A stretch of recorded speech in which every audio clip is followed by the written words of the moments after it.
ئێرە ئۆسلۆیە، ئێرە مەملەکەتی بەفر و مرۆڤە قژزەردەکانە، ئێرە دواخاڵی باکووری گۆی زەویە لە کیشوەری ئەوروپاوە. ساڵانێکە وڵاتە بەهۆی بوونی کەسایەتێکی کوردەوە جێسەرنجی میدیا کوردی و ئەوروپیەکانە.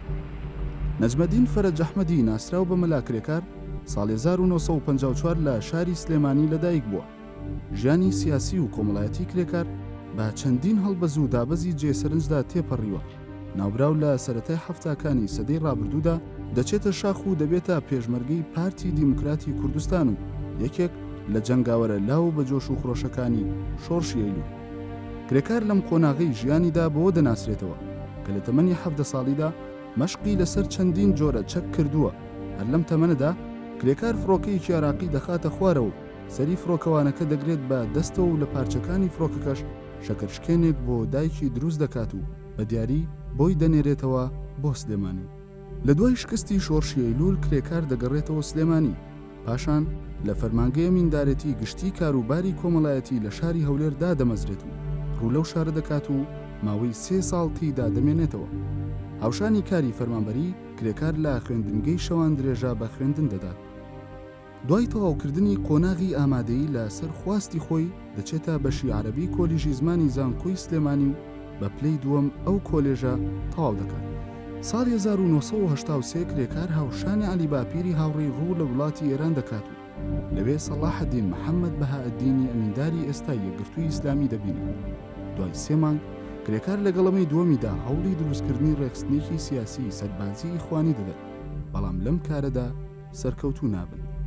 پاش ئەمە کرێکار دەبێتە پێشنوێژ و وتارخوێنی مزگەوتی ناوکەمپی هاوارە عێراقیەکان لە شاری کەرەج. لە وتارێکیدا لەو مزگەوتە کرێکار ئاماژە بەوە دەدات کە گەر بێت و ئیمام خومەینی بێتە ئەم مزگەوتە و پێشنوێژی بکات، ئەوە دەبێت لە دوایەوە نوێژ نەکرێت چونکە ئەو نوێژە بەتاڵە. ئەم ڕستەیە دەبێتە هۆی مەترسی لەسەر کرێکار، بۆیە بە ناچاری ئەو کەمپە جێ دەهێڵێت و بە نازنامەیەکی ساختەوە دەگەڕێتەوە شاری سلێمانی و ژیانی هاوسەرگیری لەگەڵ ئافرەتێکدا پێک دێنێت کە پێشتر لە قۆناغی زانکۆدا ناسیوێتی و ئافرەتێکی شیوعی بووە، بەڵام دوای گفتوگۆی زۆری کرێکار لەگەڵیدا بیرروڕای گۆڕاوە و بووەتە ئیسلامی. پاش پرۆسەی هاوسەرگیری کرێکار و هاوسەرەکەی بە نهێنی دەچنەوە ئێران و لەوێوە بۆ بلوچستان و پاشان دەچنە ناوخاکی پاکستان. لێرەوە کرێکار بۆ یەکەم جار دەچێتە زیندان پاش ئەوەی گومانی لێ دەکەن کەسێکی فەڵەستینی بێت.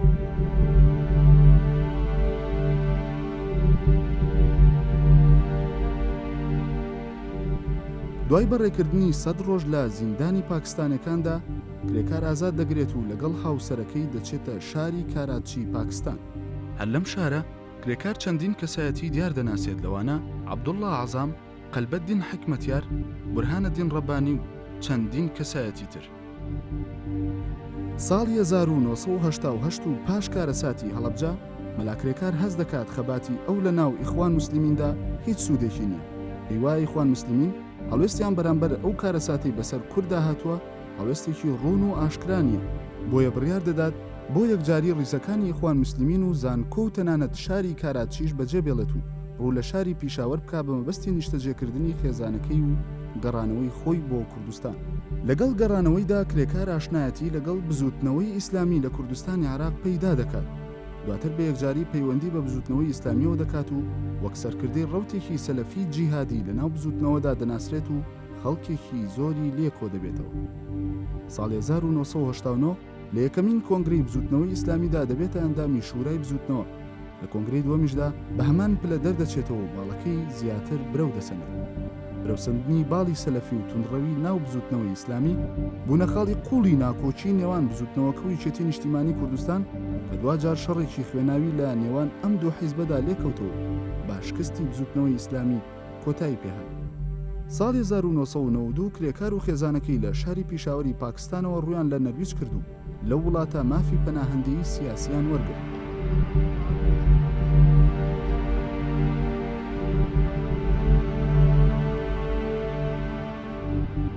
لە کۆتایی نەوەدەکانی سەدەی ڕابردوودا تا دەهات ناکۆکی زیاتر دەکەوتە نێو سێباڵەکەی بزوتنەوەی ئیسلامیەوە، یەکێکیان بە باڵی شێخ عەلی عەبدولعەزیز و یەکێکیشیان بە باڵی مەلاکرێکار و سێمیشیان بە باڵی عەلی باپیر ناسرا بوو. تا کار گەیشتە ئەوەی ئەو سێباڵە لە سەرەتای ساڵەکانی 2000دا لێک جیابوون و باڵێکیان کە زۆر نزیک بوو لە مەلاکرێکارەوە ناویان لە خۆیان نا جوندول ئیسلام و باڵەکەی علی باپیریش ناویان لە خۆیان نا کۆمەڵی ئیسلامی. هەر لە سەرەتای جیابوونەوەیانەوە جوندول ئیسلام لەگەڵ یەکێتی نیشتیمانی کوردستان کەوتنە شەڕێکی قورسەوە. لەم سەروبەندەدا داوا لە مەلاکرێکار کرا کە ڕەوتێکی تایبەتی هەبوو خۆی ببووە ئەمیریان ببێتە ناوبژیوان لەو شەڕەدا. سەرنجام ناوبژیوانیەکە یەکگرتنی جوندول ئیسلام و باڵەکەی مەلاکرێکاری لێکەوتەوە، ناویان لە خۆیان نا ئەنسارول ئیسلام، کە دواتر ئەوانیش لەگەڵ یەکێتی نیشتیمانی کوردستاندا با شەڕێکی قورسدا تێپەڕین تا ساڵی 2003 و لە سەروبەندی پرۆسەی ئازادی عێراقدا درانە بەرم و شەکی ئەمریکی و لە ناوچەکانی هەورامان دەرکرا. ڕۆژی 6 نۆی 2002 لە کاتێکدا کرێکار چەند ڕۆژێکی کەم بوو لە هۆڵنداوە ڕووی لە ئێران کردبوو تا لەو ڕێگەیەوە بگەڕێتەوە کوردستان، لە وڵاتە دەست بەسەر کرا و ڕەوانەی هۆڵندا کرایەوە. لە هۆڵنداش کرێکار بە هەمان شێوە بۆ ماوەی 4 مانگ دەست بەسەر کرا و لەو ماوەیەدا چەندین جار لەلایەن دەستگا هەواڵگرەکانەوە لێکۆڵینەوەی لەگەڵدا کرا. چەندین تۆمەتخرانە پاڵ کرێکار کە دیارترین و سەرنجڕاکێشترینیان ئەو تۆمەتە بوو کە ئوردن خستبووە پاڵی، دوای بڕێک مادەی بێهۆشکەری بردوۆتە ئەو وڵاتە و بازرگانی پێوە کردووە. دوای 4 مانگ دەست بەسەری لە هۆڵندا کرێکار ڕەوانی نەرویج کرایەوە، بەڵام لە ڕۆژی 20 2023ەوە کرێکار لە نەرویج پاسپۆرت و مافیمانەوە و پەناهەندەی لێ سندراوەتەوە. ئێستا لەو وڵاتە هیچ مافێکی نییە و بەردەوام هەڕەشەی دیپۆرتکردنەوەی بۆ عێراق لەسرە. گەرچی زۆربەی خەڵک کرێکار وەک بانخوازێکی ئیسلامی توندڕەو دەناسن، بەڵام ئەو دوو دیوانی شاری چاپکراوی هەیە بە ناوەکانی ژانی لەدایک بوون و ئازاریمانەوە. کرێکار دەڵێ ئیخوان موسلیمین فێری بنەمایەکیان کردم کە ئێستاش لە سەری دەڕۆم، ویژەوەیە لە هەموو شتێک زانستێک وەرگرە، لە هەموو زانستێک شتێک بزانە، لە زانستێکیش هەموو شتێک بزانە. بە گوتەی خۆشی کرێکار تا ئێستا زیاتر لە 5,000 کتێبی لە هەموو بوارە جیاجەکانی معریفەدا خوێندۆتەوە. کامێرای NRT لە ئۆسلۆ ڕووی لە ماڵی کرێکار کردو بە پێچەوانی کەش و هەوای ساردی ئەو شارەوە بە گەرمی لەلایەن ناوبراوە پێشوازی کرا.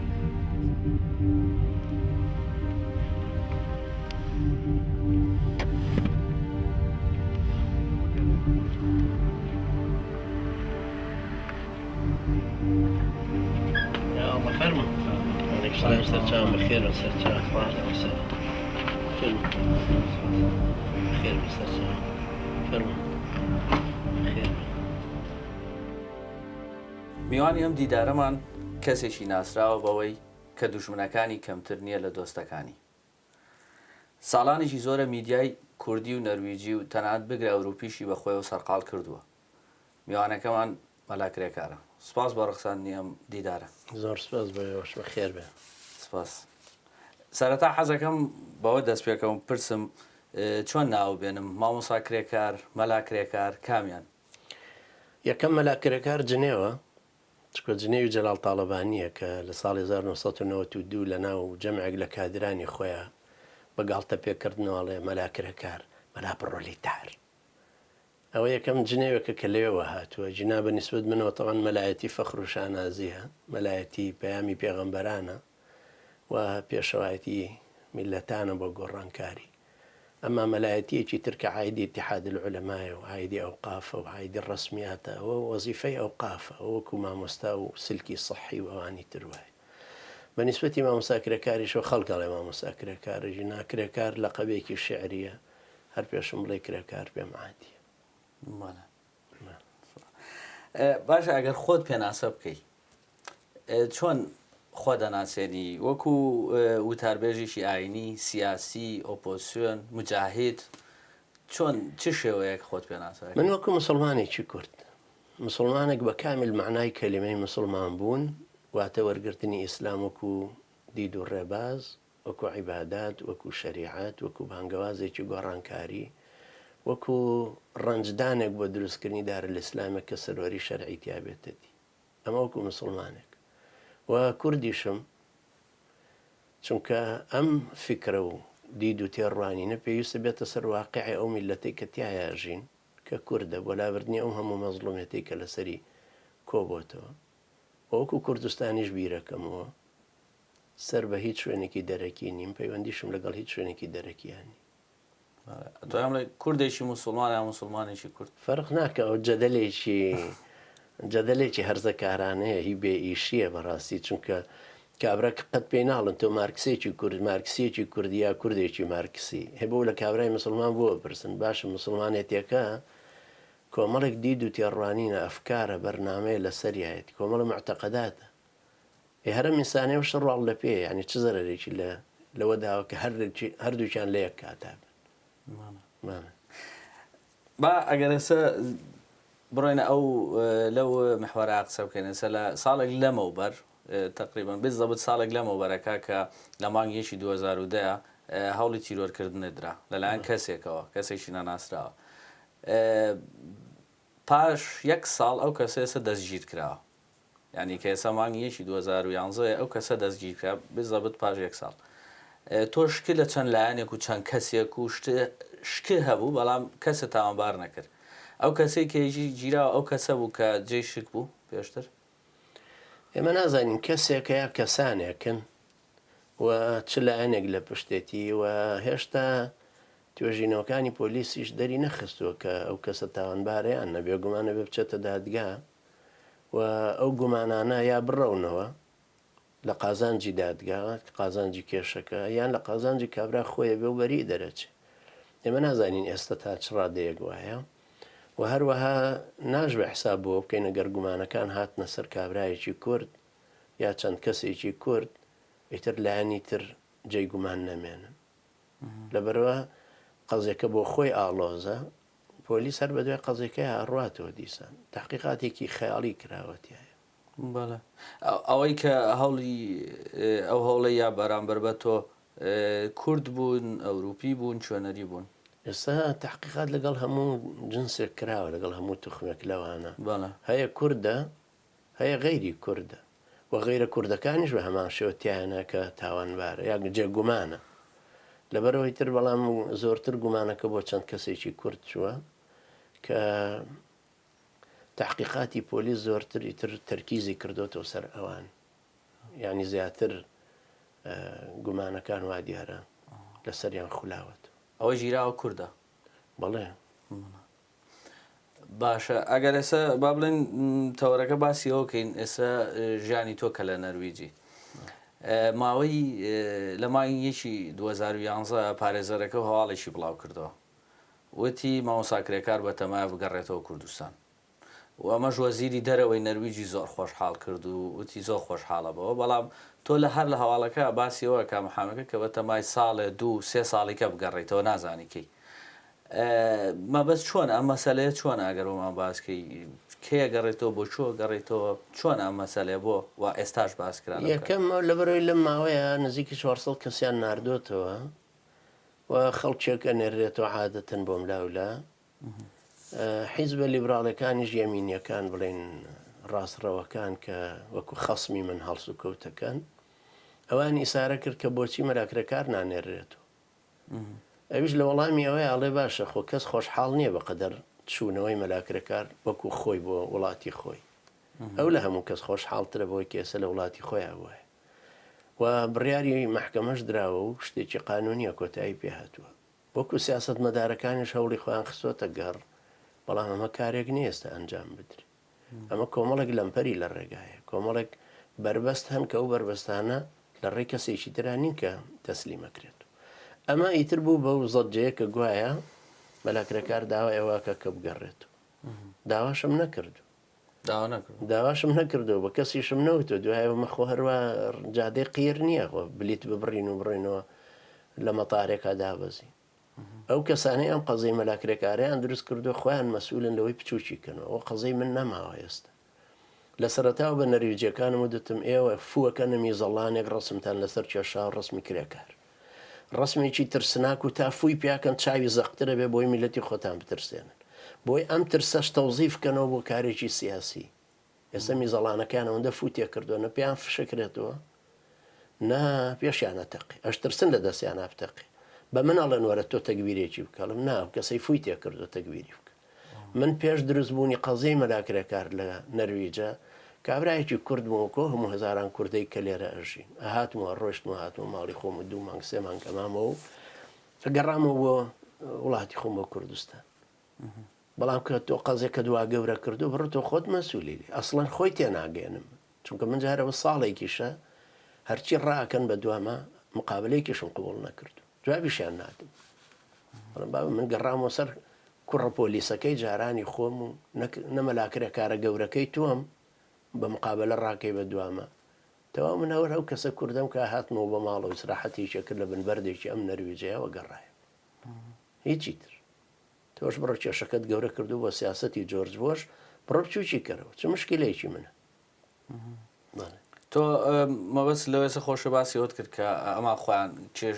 تۆیان کێشەکەی تۆیان گەورە کردووە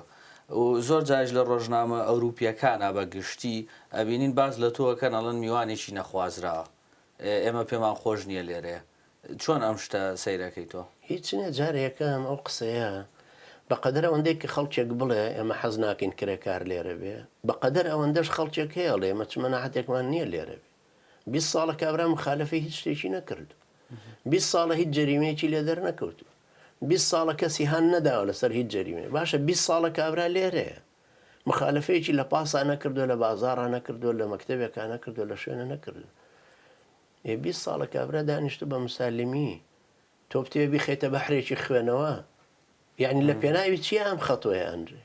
لە پێناوی جۆرج بۆش و سیاسەتێکی عودوانی دژمنکارانە بەرامبەر بە ئیسلام کابرا کە ئەڵێ میوانێکی نەخوازراوە بەس بۆچی وای لێ هاتۆ کە نەخوازراوێ خۆ ناکرێ ئەم پەڵە ڕەشە هەروە بە ئاسانی بە ناوچەوانیانەوەی بیسڕنەوە بەڵێ خۆیان مەسوولن لێ وەک تێبگەم مەبەست لەوەیە ئەوانیانەوێت تۆ بەکاربێنن بۆ شتێکی خۆیان بۆ مەبەستی بەکاریان هێنا بەکاریان هێنا بەڵێ ئەوان لە کاتێکە کە جۆرج بۆش لە ئۆکتۆبەری 2010 ئەو کاتە من لە زیندانی هۆڵندا بووم کە ویستیان لە ئەنسار الئیسلام بدەن دوایەوەی کە ئازاد بووم هاتمەوە ئێرە لە سەحافەی نەرویجی هەبینیم کە ئەو کاتە بەتەمابوون لە ئەنسار بدەن بەڵام هەر مخابرات ڕۆبرت مۆڵ پێیوتن و تیێسە مولائیم نییە بۆ ئەوەی کە لێ بدرێن چونکە ئیسارەی قەزەیەکە کرێ بە بێهودە دوایی پێش هجووم بۆ سەر عێراق لەو برایانە درا و هەمومانەزانینێنەوە هەمووسەواری خانیان نابە ئەو خەڵکە ڕەش و ڕوتەوە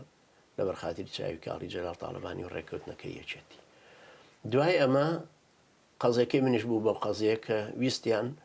بمکەنە لینکێک بە دەردی خۆیان ئەڵەن ئاڵلقەیەکی پەیوەست لە نێوانی ڕژێمی سەدام حوسێن و ئوسامە بن لادن بۆی هەمووی پێکەوە ڕەبتکەنەوە بۆیە هەوڵیشاندا یەکەم جار من بمن بۆ میسر ئێستا لە وەسایەقەکانی ویکلیکسا دەرەکەوێ ئەوەشمان نەزانی بوو ویکلیکسە ساڵێ ئەڵێ هەوڵدانەکە بۆ ئەو ببنە میسر لەوێ باش خەڵگە گورن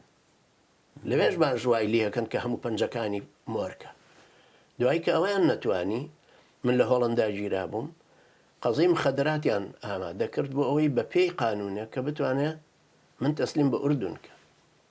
کە لە نێوانی ڕێککەوتنەکە لە نێوانی ئوردون و هۆڵندایە بوو دوایەوانشیان بۆ نەچوە سەر چونکە لە ڕووی قانونیەوە نائەکرا من نە ئوردونم دیبوونە هیرۆین وەختە دادگای هۆڵندی کە ئاهات و محکەمەکەی منیە کردەوە و لەبەر خطوڕەتی منیش منیان نابڕوە محکەمەکەیان هێنا بۆ زیندان قاعەیەکە کرا بە محکەمە و منیانە هێنا بۆیە و پرسیارەکان وەڵام مەداهێ و ئێوتە من هەر توولی عمرم هیرۆینم نەدیوە هەر ئوردونیشم نەدیوە قازەکەشی تر پێی سیر بوو تەمان دوایە کە ئوردونی ژەڵێ بڕێکی زۆری هێناوە فرۆشتوێتی ئێ بڕەکە چییە بە چیلۆیە بە غرامە بە تەنە دوایە چۆن هێنامە بۆ ئوردن هەردوو لە ڕێی قسەی هیچ و پوچ دەرچوون اینجا ئەحکامەکەش دەرچوون نە من هەر نەشم دیوە ئەحکامەکەش دەرچوو 15 ساڵ سجنیشم لەسەر ئێستا ئێ لەوەرە گەڕانەوەکەش خۆی ئەمەژێکێکە لە مەتەڵەکان تۆ من سواری تیاری هەر شوێنە بم لە ئاسمانی هەر شوێنەکە بێکە بمگرن ئەنترپۆڵم ئەمگرە و تەسلیم بە ئوردون مەکە 15 ساڵ زیندان لەوێ بەڵێ ئەو پاسی 5 ساڵێک کرد ئێستا دیسان لە مانگیشی ئەم 2011 دیسان باسی ئەوە کاتەوە نەرویجەڵێ ئەتوانین محکەمەی کەنەوە 5 ساڵ حکم وەرگێت هیچ نییە هەر قسە ئەمە چیە ئەمان ئەمە هەر قسەیەکە کاتی خۆی من لەگەڵ ڕۆژنامەوانانی بێگانەیە لە کۆنفرانسێکی ڕۆژنامەوانیە وتم ئەو کەسێک کە من تەسلیم بە گۆمی خوێنەکە لە عێراقا بێەوە بزانە سەری بەسەرمەوەی نابێ هەروە بزانە بە سادە و ساویلکەی وەڵام من تەسلیم بە گۆمی خوێنەکە من لەوێ عدام کرێم و ئەویش وەکو زمانی سپارتاکۆس وەکو مەلعەبەکەی ڕۆمادانیشە بزانە چۆن ئەم عەبدە شێر پەلاماریەدەن و کەڵوەی لێگیرەکە ئەو خەونە سەوزەیە بێ بخاتەوە کەنارەوە ئێمە لە عالەمێکە هەژین ئێستا ئەو عالەمە خەیاڵ پڵاویەی ڕۆستەقڕاتیەکانی ئەمان نییە دانیشە سەیری مەرجی من کا بەو شێوەی. ئەیتر قسەکە تەبعاً چووە شکاتی کردووە یەکێ لەم ڕئیسە حیزبانەی ئێرە شکاتی کردووە کە مەراکرەکار هەڕەشەی لە ئێمە کردووە و ئەوەش دڵخۆهینی یەکێتیە کە نووسیویانە لە خۆشیاڵێ ئەگەر وابێ مەلاکرەکار 15 ساڵ حکومە بێ شۆش هیچ نییە ئەوش نەزانینە لە قانونە چکە تۆ هەڕەشە لە هەر کەسێ بکەی لێرە ناکاتە 6 مانگ سجن وان فەرز ناکردیشی کە من هەڕەشەشم لێ نەکردو. من لە ڕۆژنامەیەکی نەرویجیا دیم کە باسی ئەوەی کرد هەر قسەیەوە ئافرەتەیە قسەی هەر ئەوەش نەقلی کردووە تۆ ترش و خێ هەتا باسی ئەوژەکە لە ڕۆژنامەیشکەی نەرویجی ئافتن پۆستنە باسیەوە کە ئاڵێ مەجال هەیە بۆ ناردنەوەی کرێکار لەبەر ئەوەی کوردستان خەریکە بە وڵاتێکی سربەخۆ و پارتە ئەلمانیەکان دەسەڵاتە گرنە دەست بەرەو دیموکراتیە دەڕوا مەجال هەیە کە بنێرێت. ئەوەش هیچ نییە ئەوە بێ قسەیەک بە قانونی نەرویجی قەناعەتی پێ بکە بوون بە وڵاتی سربەخۆ نابێ بە دەلیلیەوەی کە خەڵک بگەڕێت یا تەسلیم بکرێتەوە. کۆسۆڤۆ بوو بە وڵاتی سربەخۆ ئەوروپا بە کەزەڵێ بێ بڕۆیتەوە کە ئیتیحادی ئەوروپیە لەناو ئەوروپا شاژی و جەلادیش نین وەکو کە میسر و ئەو شوێنانە جەلاد ئەی باشە خەڵکێکی لیبی بۆچی تەسلیم ناکرێن یعنی گەر کوردستان بوو بە دەوڵەتی ترامەی کە بەرهەڵسکاری پارتی وێچێتیە بێ بخرێتەوە جەلادەکان بخرێتەوە بەردەستی ئەوان نا لەبەرەوە بێ شتێک بێ قانونی نەروێجی قبوڵیکە قسە لەسەر سیاسەت مەدار و سەحافە ناکرێت ئەبێ وەرەقەیەک بێ بەڕەسمی قانونی نەروێجی سقی پێ بکە ئەجنا وەرەقەکە خۆ جەلال تاڵەبانی وتی بابەت دە وەرەقە نووسم ئێوتیان وەرەقەی تۆکو لە مانگی 2023 کوردستانە بەجێشت و گەڕایتەوە لە 2002 بەجێ لە 2023 ئەو مافانەی کە هەوبوو لە نەرویجۆک و پەنابەر هەمویان لێ ساندیتەوە وەستێنرا با بڵێن ئێستا بەس تەنها لێرەی ئەژنا مافی پەنابەریت نییە هیچ مافێکم نەماوەسە مانگێکی ترا وچمە نۆیەم ساڵەوە کەیتر من هەر لە ماڵەوەم و هیچ مافێکی حتا سەحیشم نییە. ئەی چۆن ژیان بەسەر بێتوانی ژیان تەبان خێزانم لە ڕەوزەی مناڵانە تر بەڕاتوی ئەوە ژین و بەڵێ تر ئەی وەکو بەچیەوە مەشغوڵە بی مەسەن لە ماڵەوە بی چۆن یعنی ئەگەر من ڕۆژێکی ئاسایی چۆنە بیتە سەر بە فەزلی خوای گەورە من بۆ خۆم هەر لە کۆنەوە هەر شەیدای کتێبم و خوێندنەوە و لەسەر زەمەنی ئینتەرنێتە تر لەسەر کۆمپیوتەر و ئینتەرنێت و نووسین و تەرجمە و ئەمانە ڕەنگە ڕۆژی وا هەیە 15 ساعت لەسەر کۆمپیوتەر زیاتر بە مەشغوڵم پێوەی بۆ مەشغوڵی بەڵێ بێگومان ئەوەندە مەشغوڵم ئێستا جارێ مەجالم نابێت جوابی تەلەفۆنێ بدەم جیازێکی زۆر نابینی لە شاخەوە و لە چەکەوە و لە خۆی ئەبێت تۆوا بگونجەی لەگەڵ ئەو بێئی کە بەسەر تا فەرزەکرێ خۆ ناکرێ من ئێستا بڵم ئەو زمانی کە ئەوەندە سەفەرمە کردووە ڕۆیشتمەوە هات من هەر پێم ناکەوتە هەرز جاری وا هەبوو لە 3 ڕۆژە لە 9 ڕۆژە چوومەتە 4 وڵاتی ئەوروپی بە شارەکانیەوە بە هیچ جیاوازی محاضرەیە لێرە خوتبەیەک لێرە دەرسێک لێرە شتێکی تر نیشاتێکی تر پارە کۆکردنەوەیەک لێرە گەڕاوم بە هەمویانە بەڵامی تر خۆێستا نابێت خەفەت بووە بخۆم بڵێم وڵا ئەو زمانەوە ئەڕۆشتم ێستا ئەمان لێ سندومەت و لیان سندومەتەوە دەفتەرێکە دایانوێ خۆیان وەریان کرد من پێشەوەی بێم بۆ ئێرە بە پێی نەزەری ماسلۆ نظری ماسلۆ اتحادی بڵین ئەوروپا بە شێوەیەکی گشتی لەسەر ئەو دامەزرە کە مافی ئینسان بریتە لە پەیژەیەک لە قادرمەیەک قاتی یەکەم پێ وترە فسیۆلۆجیکەڵ نیدز ئەوانەی کە پێداویستی ژیانن وەکو هەوا و ئاو و خۆراک و خواردنەوە ئەوانە ئەما بێت تەمین بکرێت دوای ئەو سکوورەتی نیدز ئەمان دێ ئەمانە بە ئیقامەیە بە ڤیزەیە بە جەوازە بە جنسیە بەمانێ بە ئەمانی پۆلیسە ئەمانی خۆراکە هەموو جۆرە ئەمانێکی ترکە دوای ئەو پێوترە سوشال ئەفیلیشن نیدز یعنی پێداویستی هەستی ئینتیما و تێربوونی ئینتیمای جەماعی من یەکەم و دووەمم لە پاکستان هەبوو مامۆستای جامعە بووم و سیارەی خۆم و ماڵی خۆم و ئیمکانێت بەقەدەر 5 دکتۆر وەرمەگرت لە پاکستان پێشەوەی بێمە هێر لە ئەمانیشا بووم وەرەقەی ئومومی متحیدەشم پێ بوو هەوێ ئێوانم پێ بوو هاتمەوە گەڕام ئەم دوانم هەردووچی هەبوو کە هاتم بە دوایەوە ئینتیمای خۆم بدۆزمەوە بزانم لەم حەزارەتە گەورەی ئەوروپا دروستی کردووە بزانم شوێنی ئۆسوولیەکی وەکو من کوێیە خۆم نەدۆزیوەتیا لە بەر ڕقوقین و حەقدی ئەمان حەقدێکی مەوروز تاریخی 1400 ساڵ لە ئیسلام کە زانیان منم مسلمانە ئوسوولیم 1000 تۆمەتیان بۆ دروست کردم 40 جار چوومەتە دادگا بە 40 تۆمەتی جیاواز 40 جار مخابراتی دەوڵات تحقیقی لەگەڵ کردم تحقیقی وا بە 3-4 ڕۆژی خایانووە دیسان ڕۆشتون و هاتوونەتە وەکو مخابراتی ئەڵمانی هیچ شتێ لەسەر من کە ئیسپات نەبوو سەیرەکەن بەس ئەفکارەتی هەرچەنەکەن ئابەم دیموکراتێتی خۆیان ئیستیعابی ئەوە ناکە مسلمانێکی ئوسولی لە ناویا بژی ئەمە ئێستا ئەو هەموو حەق دوقینێک کە بەرامبەر بە ئیسلامەیە ئەمەشە سەبەب بۆ مەناکردنی منارەکان لە مزگەوتەکانی سویسرا 178 منارەی لە هەموو ئەو وڵاتەیە باش ئێمە هەموو کەنایی سەمان چۆن لە وڵاتی مسلمانیا قبول کرد ئەم هەموو جوولەکە و ئەفکار و ئەقوام و خەڵکە چۆن لەو حەزارەتی ئێمە جێگایوەتەوە 1291 ساڵیش ئیسلام بەم شەریعەتی خۆی حکمی کرد نیوەی سەرزەوی حکم کرد باشە پیاوانی دەوروبەری سەیدنا عیسا حەواریەکانی و پێوترێ حەواری یۆحەنا مەرقس لەناو مزگەوتی ئێمە دفن کراوە ئەیکوا حەزارەتی 600 ساڵی ئێمە لە ئەندەلوس لەبەرەوە ئەمان کە نەئەتوانی احتیوای من بکەنەوە هەرچۆنە بویستان فڕی دەنە دەرەوە ئەو تۆمەتەشیان دروست کرد بۆ هەموو قەزەیە 5 ملیۆن دۆلاریشان لەسەر سەرف کرد ئێستا خۆیانیانە هەرچۆنێ بە منەوەکو شاهیدی زیندوو زوو دەمکوت بکرێن بکوژرێن بفەوتێم بۆی ئەم قەزەیە پان بێت چونکە لە هەبوونی منە ئەترسن دیسان ئەم قەزەیە هەڵبداتەوە جارێکی کە هەڵبداتەوەڵەن وەرە چێ ئەم قەزەی دروست کرد کە ئێمە 30 ملیۆن کڕۆن واتە 5 ملیۆن دۆلار سەرفکەین بە دوای قەزەیەکە پێوترێ قەزەی مەلاکرێکار وەکو شەڕەکەی پارتی وێچێتی وهاب لە تووتمە دەستی پێکرد و شەڕگەیشتە زارگەلی خەلیفان دوای تێکشکانەوە و هاتنەوە تووتمێ و لە بالیسان دانیشتن و ئاو بێن و دەست بشە ئەمە ژوایە مەوەس لەوەیە سەکە تۆ باسەکە دوو جیهانی زۆر جیاواز تۆ دوو ژیانی زۆر جیاواز ژیاوی هیچ تەسیری کردووەتە بەڵێ گۆڕانکاری کردووە لە فیکری تۆیە بۆ نمونە زۆر باسەکرێت لە سایتی ئینتەرنێت و لە زۆر شوێنە ئەوترێ هەستەکرێت فیکری مامۆستاکرێکار گۆڕانکاری بەسەرا هاتووە با بڵێ میان ڕەوانەتر بووە بۆ نمونە ئەڵێن لە وتارێکە لە کوردستان لە ساڵی نەوەکانە ئەوەی وتارێکت داوە لەسەرەوەی گەر کەسێک دژایەتی ئیسلامی کرد بە کردەوە ئەوە پێویست بە فتوان ناکە لە هەر کۆڵانێکدا موسڵمانێک بۆی هەڵکەو بە تەورێک ملی ببڕێ بەڵام ێستا ئەو جۆرە وتاران نییە مەسەن لە چاوپێکەوتنێکی تازە تا باسیەوەکەی ئەڵەی ئیسلام ئێمە باوەڕمان بۆ نیە ئیسلام بدەین بەسەر خەڵکیدا چونکە ئیسلام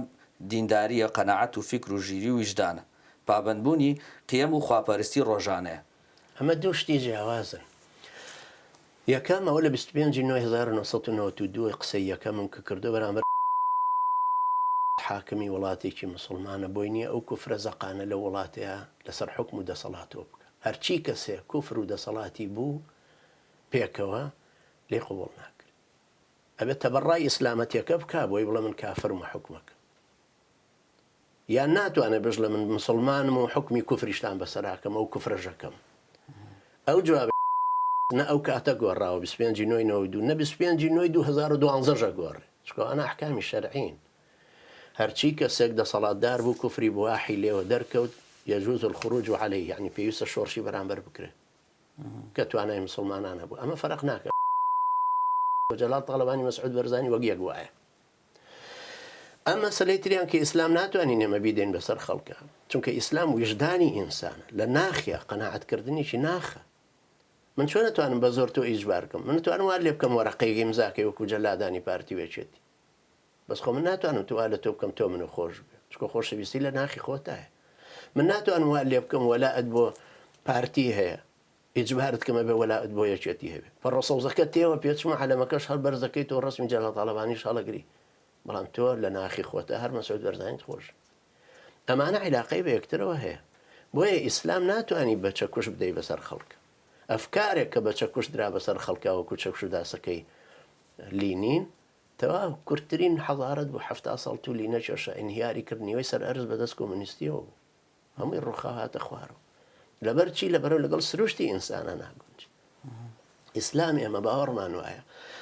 سنووری من کۆتایی دەکە سنووری جەنابەت دەست پێک سنووری تۆ سنووری عەقیدەیە سنووری فکرە سنووری دەربڕینتە سنووری کۆبوونەوەتە سنووری مزاهرەتە سنووری خاوەنێتیە سنووری کولتورە تۆ چۆنە خۆی خۆ علاقی بەسەر منەوە نیە چۆن بیرەکەی تۆ چۆن ئەبینی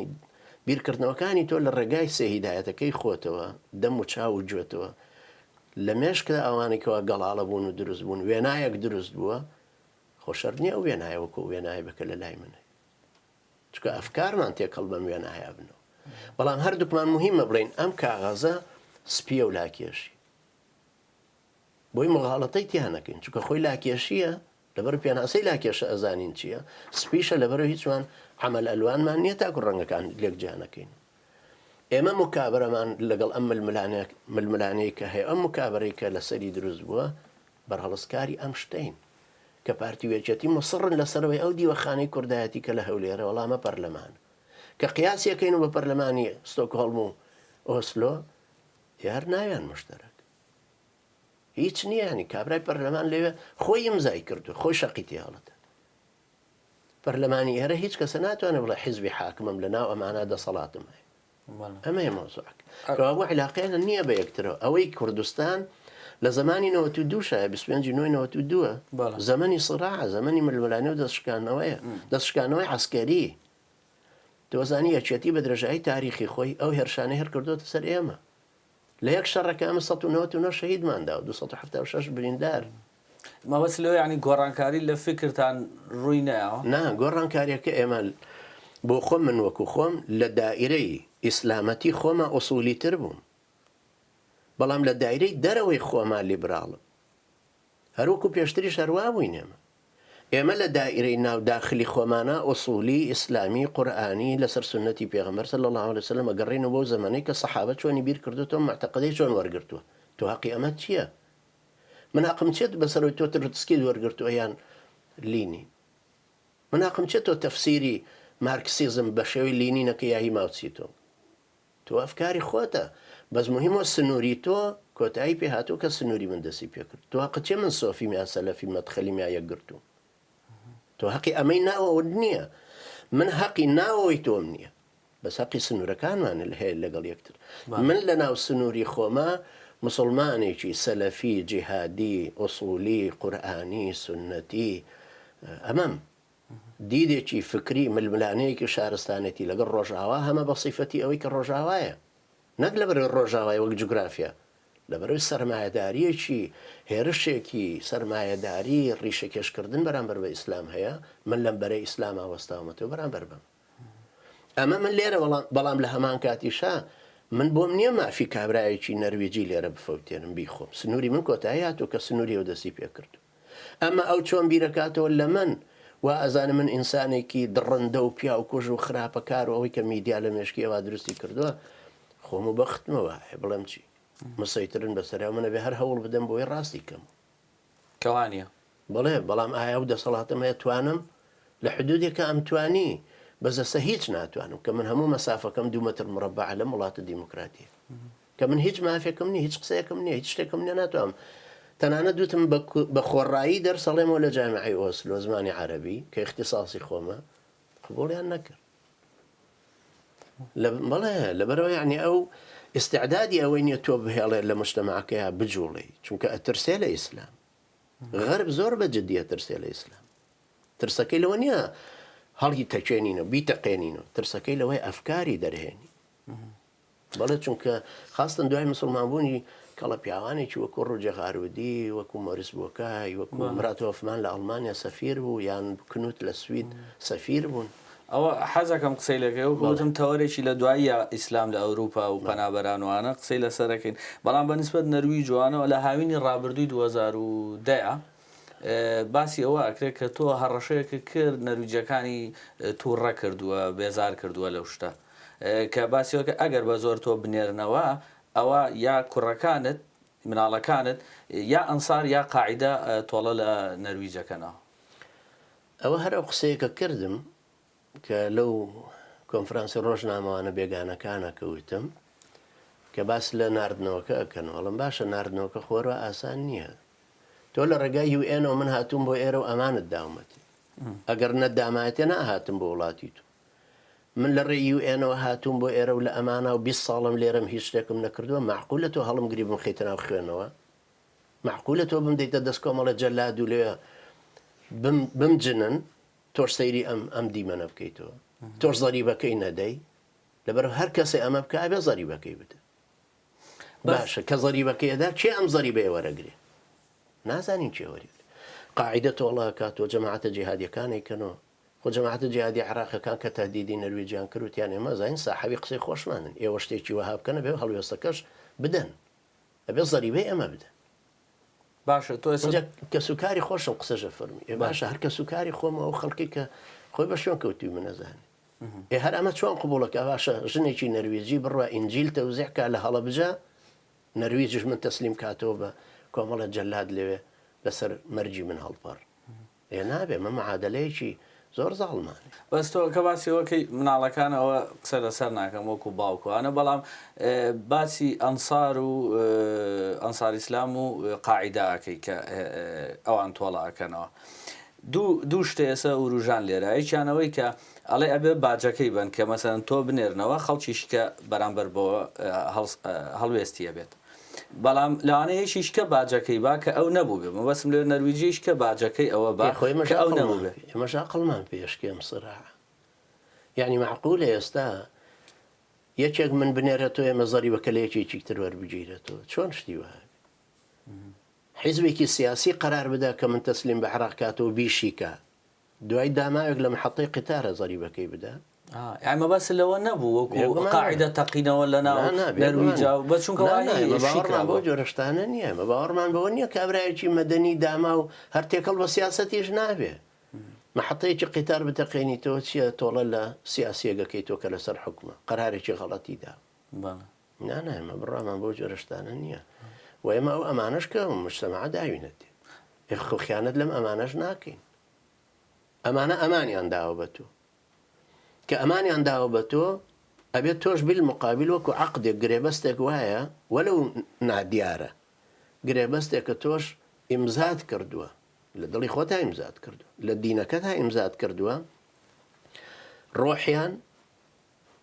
شەرەفیان پارەیان هی خۆیان و هی هەر کەسێ لەسەر وڵاتیانەژی و ئەمانیان داوەتێ لە ئەمانایە لەبەرەوە من ئەگەر بۆشم بکرێت سەفارەی ئەمریکی بتەقێنەوە هەر نابێ بیکە چونکە وەک من ئەمانم وەرگرتووە سەفیری ئەمریکیش وەری گرتووە ئەم مۆزەفانەش وەریان گرتووە چۆن نەکرێت تەسفیە حساباتی خۆم هی زۆنێکی تر شوێنێکی تر ناوچەیەکی تر بێنت بۆ ئێرە ئێگەر وابێ سۆمالیانە هەر لێرە بێ هەمویان تەسفیە حساباتی یەکتر بکەنەوە نەرویج چۆن ڕێگا بەواتە بۆیە ئەمەش کە ئەم تەعەداش کە لە ئێمە کراوە پێش ساڵێ لەمەوە پێش کابرا هاتووە فیشەک بنە لەو دی و پەردەوە بە دەمانچە چونکە دەمانچە هی هەدەفی بینراوە وەختۆ تۆ لەو دی و پەردەوە پێوەیەنەی تۆ ئیتەقێنی ینی هەر کەسێ بەرکە و قەیناک لە مەلەفەکان نووسراوە قاتڵی جەماعەت وەختێک تۆ کەسێک گەنێرە کابرا لێوەوە تەسفیە حسابات لەسەر ئەرزی نەرویجی بکەن نەرویجی چۆن قوبوڵیەک نەرویجی وڵاتە حەزارەتە بەس کە تۆ ناوی قاعدە هێنی قاعدە تۆڵی تۆ بکاتەوە لێرە چۆن قاعدە مەسەلەن شتێک کە زیاتر باسەکرێ مەسەڵەن باسی تەقینەوەکرێ باسی قەزەی کوشتنەکرێ لەبەرەوەیە نەرویجەکانیش تۆ ڕابن لەوەی کە مەسەلەن لەوە ئەچێ کە تۆ باسی قاعدەکە ینی تەقینەوە بۆ یەکسەرە بەسێتەوە بۆچی خۆی کابراوالی تێک ئەی ئێمە بۆچی لە هی ئەوان واتیان ناگەین بۆچی ئەمە دەجارە پرسیینەوە تۆمە بەستت چی بوو نا ئەو لە ڕوانگەی خۆیەوە ڕوان تۆ هەتای وەرە قسەی بۆ بکەی ئەوەزانە حکایەتی مێشی بووەکەی غەربی خۆی وایە غەربی لوتبەرزە لوتبەرزێکی ئیستعماری چاوشین خۆی پێی وایە پێی ڕەوایە جغرافیای خەڵکی بگۆڕێ چونکە وڵاتەکەی خۆی ئەوروپا یەکەمین قاڕەیە کە ئەو هەموو خەریتەی گۆڕا